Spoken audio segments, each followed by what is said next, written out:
এই তো এত ঘন্টার জার্নি করে এলি, এখনই বেরোতে হবে। এখন একটু ঘুমিয়ে নে। আরে ধুর, কি যে বলো না তুমি।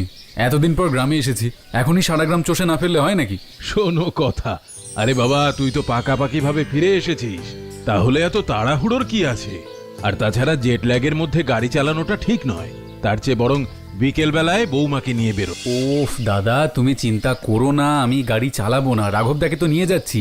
ও রাঘবদা, রাঘবদা, হ্যাঁ এই ওই রাঘবদা, এই তো তুমি আমায় গ্রাম ঘোরাতে নিয়ে যাবে না? হ্যাঁ ছোটদা, নিশ্চয়ই নিয়ে যাব। বড়দা, আমরা তাহলে আসি। আচ্ছা ঠিক আছে, যাও। তাহলে রূপসাকেও নিয়ে যাও। রূপসার সাথে থাকলে বেশিক্ষণ টই টই করে ঘুরে বেড়াতে পারবে না। আরে না দাদা, আমায় বাদ দিন। জেট ল্যাগ এখনো কাটেনি, একটু না ঘুমোলে আমায় আর দেখতে হবে না। হ্যাঁ ঠিক আছে, ও থাক। ও রাঘবদা, তাড়াতাড়ি চলো তো। এই দাদা, আমি আসি। হুম।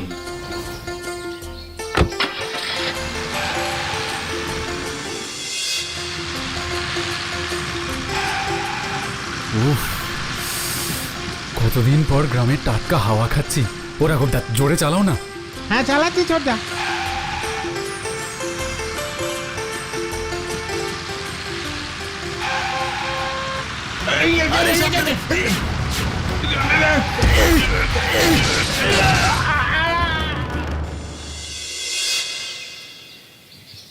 না না না, আমি বিশ্বাস করি না।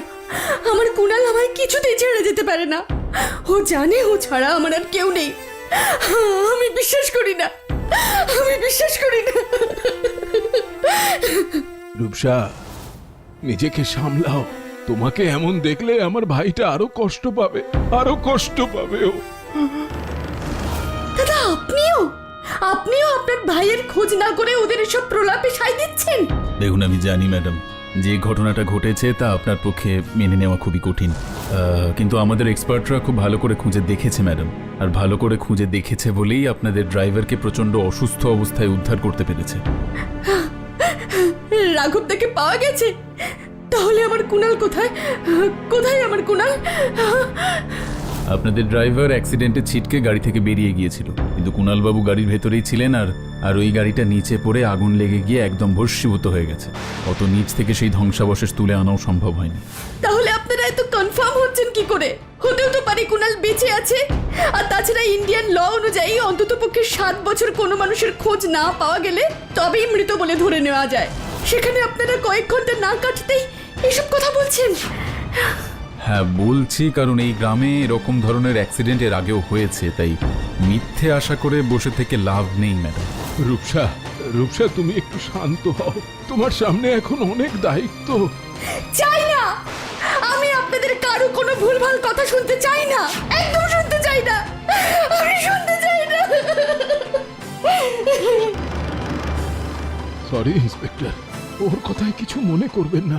আমাদের কারোরই আসলে মাথা ঠিক নেই। আপনি শুধু আমাদের ড্রাইভারকে কলকাতায় ভালো কোনো নার্সিং হোমে পাঠানোর ব্যবস্থা করুন। রাঘবদা আমাদের অনেক পুরনো লোক। আমি আমার ভাইকে হারিয়েছি, কিন্তু ওকে কোনো মতেই হারাতে পারবো না।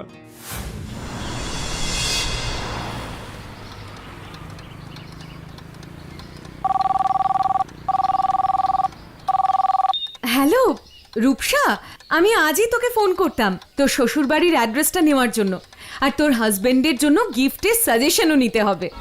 ওর আর কোনো গিফটের দরকার নেই মালিনী। সে নাই বা থাকতে পারে, কিন্তু ওর জন্মদিনের অনুষ্ঠানে তোর কলেজের বন্ধু হয়ে যদি আমি খালি হাতে যাই, তাহলে কি ব্যাপারটা ভালো দেখাবে? ওর আর কোনোদিন জন্মদিন পালন হবে না মালিনী। কালু শ্রাদ্ধ, আসিস। রূপসা, এসব তুই কি বলছিস? কি হয়েছে? আমাকে আমাকে বল, কাঁদিস না। আমার কথাটা শোন, কি হয়েছে বল। ও আমায় ছেড়ে চলে গেছে মালিনী, কার অ্যাক্সিডেন্টে ও আমায় ছেড়ে চলে গেছে। কি করে? কবে হলো এসব? কোথায়?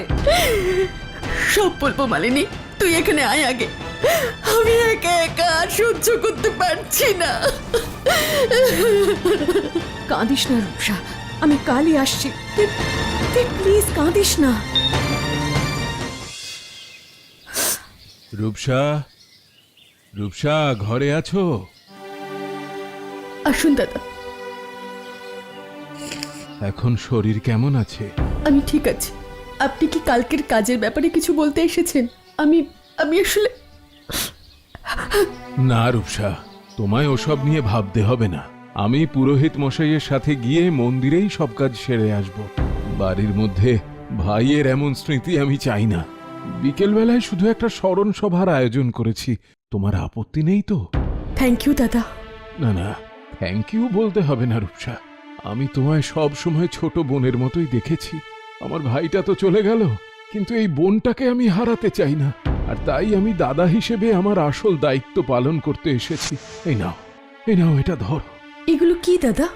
আমাদের পৈতৃক সম্পত্তির হিসেব, আর তার ঠিক অর্ধেকটা মানে কুণালের অংশটা আমি তোমার নামে লিখে দিচ্ছি। এটা তারই রাফ একটা ড্রাফট। তুমি শুধু সবকিছু মিলিয়ে দেখে নাও। কিছু ভুল ত্রুটি থাকলে বা তোমার যদি কোনো চেঞ্জের দরকার মনে হয় তাহলে আমাকে জানিও। এগুলো আপনি আমায় কেন দিচ্ছেন দাদা? আমি এসব নিয়ে কি করব? কি করবে সেটা নিয়ে ভাবার অনেক সময় পাবে। আপাতত নিজের ভাগটা নিজে বুঝে নাও। কুণালি নেই, আমি ওর সম্পত্তি নিয়ে কি করব? না দাদা, আপনি ফিরিয়ে নিন। না না, বোকামি করো না রূপসা। সামনে তোমার লম্বা জীবন পড়ে আছে। এবার থেকে নিজেরটা তোমায় নিজেকেই বুঝে নিতে হবে। মনে রেখো রূপসা, তুমি শক্তভাবে নিজেকে সামলাতে পারলে তবেই কুণালের আত্মা শান্তি পাবে। এবার আমি আসি, বুঝলে? তুমি একটু রেস্ট নাও, আসি আমি। আপনি যে আসবেন রূপসা আমাকে বলেছিল। হ্যাঁ, আসলে তো আপনার ভাইয়ের বার্থডেতে আসার কথা ছিল, কিন্তু এভাবে যে আসবো সেটা আমি সত্যি বুঝতে পারিনি। মালিনী, তুই এসেছিস?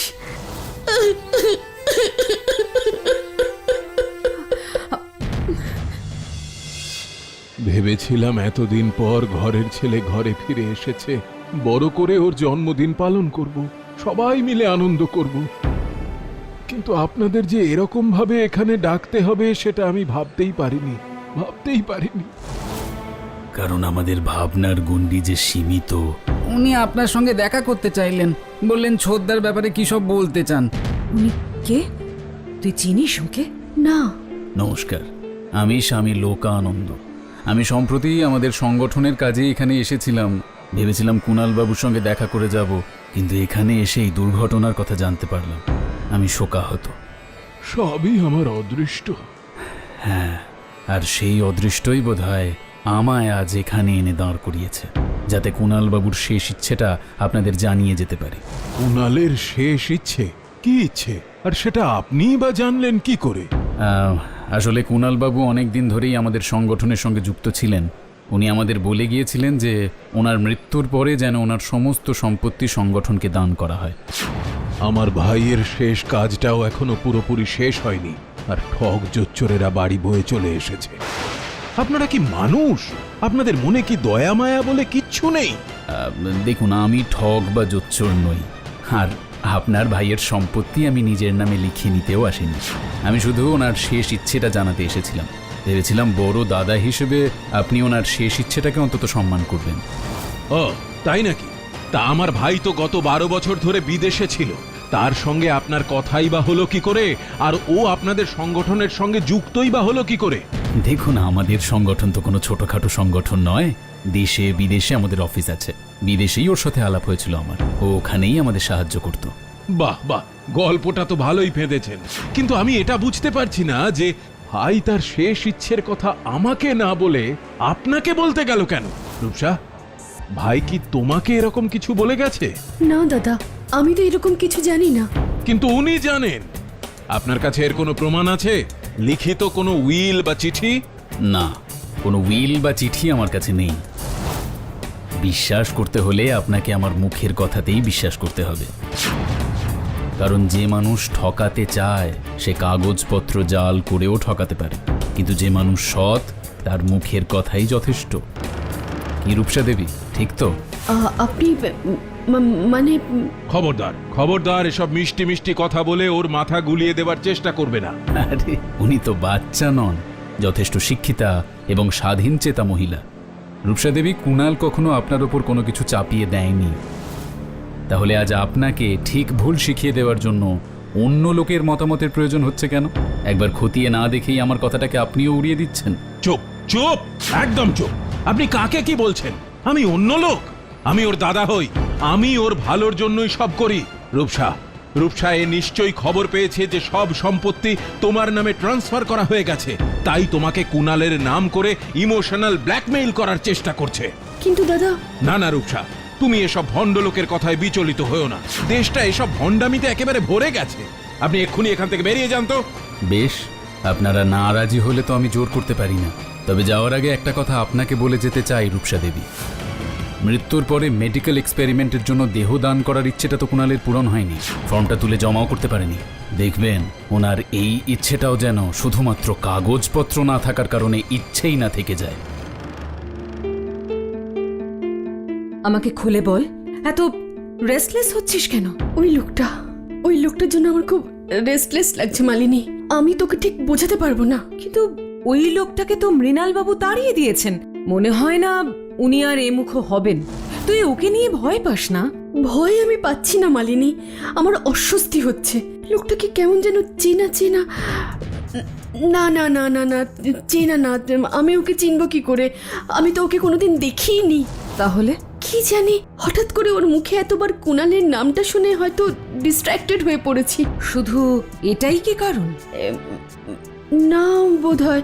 আচ্ছা মালিনী, লোকটা যদি সত্যি কথা বলে থাকে, কুণাল যদি সত্যিই ওকে এরকম কিছু বলে গিয়ে থাকে। কিন্তু কোনো প্রমাণ ছাড়া তো এতগুলো সম্পত্তি কাউকে দিয়ে দেওয়া যায় না। আর তাছাড়া তুই নিজেও তো ওর কথায় বিশ্বাস করিসনি। প্রথমে করিনি, কিন্তু ও যাওয়ার আগে যে কথাটা আমায় বলে গেল, সেটা শুনে আমার মনটা খুব চঞ্চল হয়ে উঠেছে। কি কথা? কুণালের মৃত্যুর কিছুদিন আগে আমরা মৃত্যু পরবর্তী দেহদানের জন্য দুটো ফর্ম অনলাইনে ডাউনলোড করেছিলাম। ফিল আপ করাও হয়ে গিয়েছিল। কথা ছিল দুজনে মিলে গিয়ে ফিজিক্যালি জমা দিয়ে আসবো। আর এই কথাটা কুণাল আর আমি বাদে কেউ জানে না, কারণ জানার কথাই নয় রে। যদি না তোরা কাউকে বলে থাকিস। আমি তো বলিনি, কিন্তু এখন ভাবছি তাহলে কি কুণাল নিজেই ওই সন্ন্যাসীকে জানিয়েছিল বলছিস? তাই যদি হয় তাহলে তো এটা প্রমাণ হয়ে যায় যে কুণাল আর ওই সন্ন্যাসীর পরিচয় ছিল। শুধু তাই নয়, বেশ ঘনিষ্ঠ পরিচয়ই ছিল। না হলে এত ব্যক্তিগত কথা তো ওর সাথে শেয়ার করার কথাই নয়। আর তাহলে তো সম্পত্তি দেওয়ার ইচ্ছের কথাটা একেবারে উড়িয়ে দেওয়া যায় না। সেটা ভেবেই তো আমার মনটা আনচান করছে। আমি এখন কি করি মালিনী? এই সত্যি মিথ্যে আমি কিভাবে যাচাই করব? একটা কাজ করি, চল আমরা দুজনে মিলে সন্ন্যাসীর কাছে যাই। তোরা দুজন শান্তভাবে আলাদা করে কথা বল। কথা বলতে বলতে হয়তো তোর কাছে সবটা পরিষ্কার হয়ে যাবে। না মালিনী, বাড়িতে এখন অনেক লোকের আনাগোনা। এই শোকের মুহূর্তে আমি বাড়ি ছেড়ে বেরোতে পারবো না। তুই প্লিজ আমার হয়ে একটু খোঁজ নে, প্লিজ মালিনী, প্লিজ। আচ্ছা আচ্ছা, তুই চিন্তা করিস না, আমি দেখছি। হরেন্দা, আমার একটা হেল্প লাগবে। হরেন্দা, হ্যাঁ বলুন না, কি লাগবে?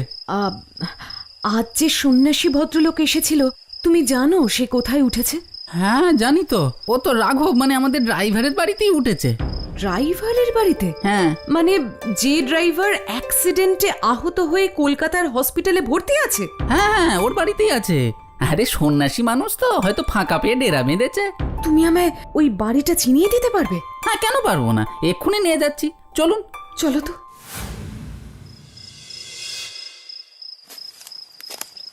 হ্যাঁ ওই যে সন্ন্যাসী ঠাকুর। আমি এবার আসি। এসো। হ্যাঁ। নমস্কার, আমি মালিনী সেন। আমার আপনার সাথে কিছু কথা ছিল। নমস্কার, আসুন ভেতরে আসুন। আমি তো তোমায় বলছি রূপসা, ওই সন্ন্যাসীটা মিথ্যে কথা বলেছে। আদৌ ও সন্ন্যাসী কিনা সেটাই আগে দেখো। কিন্তু দাদা। না না না, কোনো কিন্তু টিন্তু নয় রূপসা। তুমি ওই বুজরুকটার কথা মন থেকে ঝেড়ে ফেলে দাও। আপনি যদি কিছু মনে না করেন তাহলে একটা কথা বলি। কি কথা? রূপসা তো আর ওকে সম্পত্তি দিয়ে দিতে বলছে না। ওর যখন মনে একটা ডাউট হচ্ছে, তখন একটু খতিয়ে দেখতে ক্ষতি নেই, তাই না? আমি জানি এটা রূপসার মনের কথা নয়।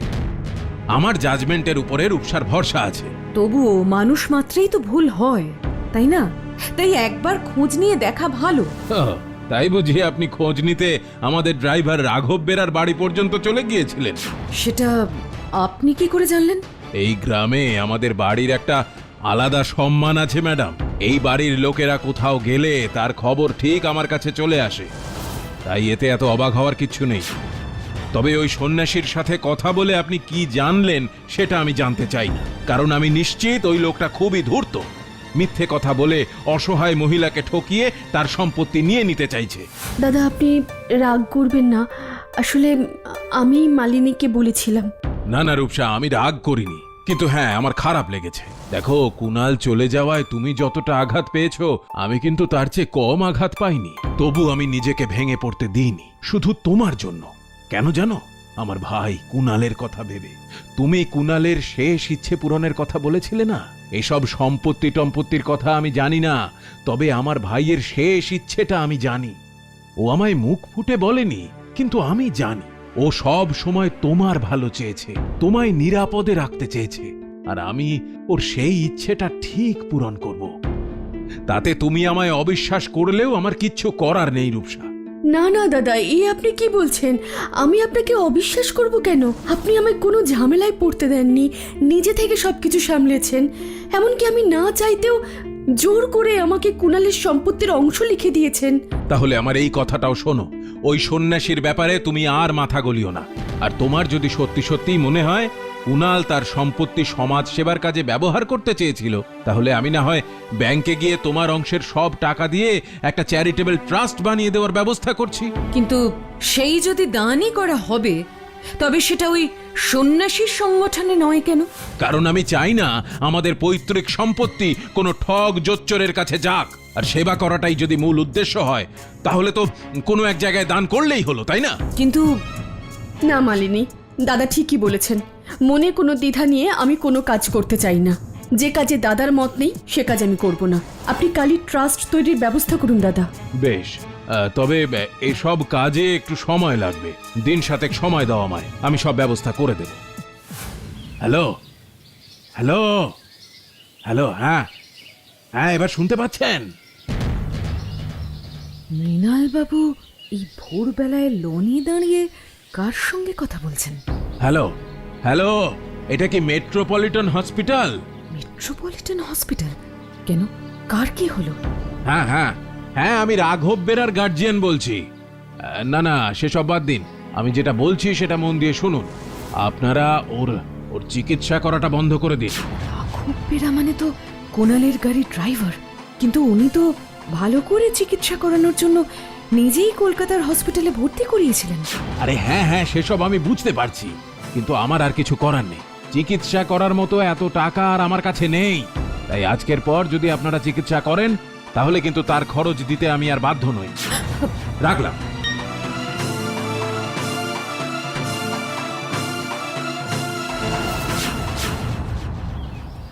তুই তো কদিন থাকবি বলেছিলিস মালিনী, তাহলে আমাকে এই অবস্থায় রেখে তাড়াহুড়ো করে চলে যাচ্ছিস কেন?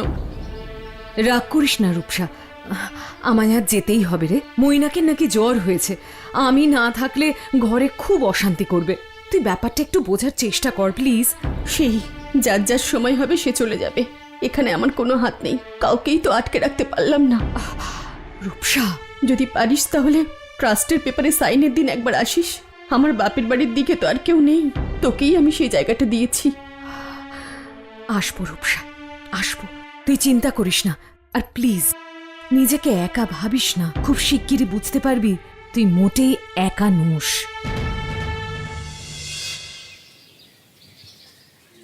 এই যে মৃণাল বাবু, আপনার কথা মতো আমি সমস্ত পেপার রেডি করে দিয়েছি। আর রূপসা ম্যাম সাইন করে দিলেই আমি ব্যাপারটা কাল প্রসিড করব। আর 2 ওয়ার্কিং ডেজের মধ্যেই সব টাকা ট্রান্সফার হয়ে যাবে। নাও রূপসা, এবার সাইন করে দাও।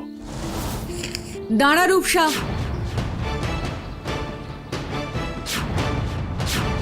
মালিনী তুই এসেছিস? হ্যাঁ এসেছি, কিন্তু এই টাকাগুলো কোন অ্যাকাউন্টে ট্রান্সফার হবে সেটা কি জেনে নিয়েছিস?